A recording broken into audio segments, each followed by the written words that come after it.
GTK. Detect click on a cell in a TreeView. I'm displaying some data as a TreeView.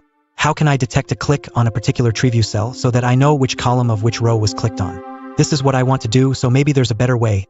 Part of the data is a series of true/false values indicating a particular set of options. For example, the options might be picking any of the options small, medium, large, x-large to be displayed. If the user selects small and large, then the cell should display small, large. I don't want to give each a separate column since there are actually like 20 options, and only 2 or 3 will be selected at any point. When the user clicks on the cell, I want to display a pop-up with a bunch of checkboxes.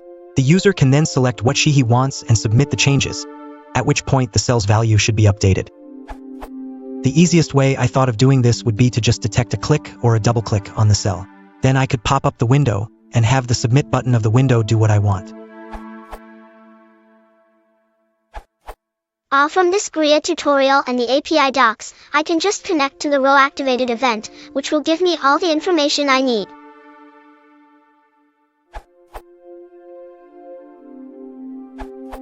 The row-activated signal is sent when a GTK TreeView row is double-clicked.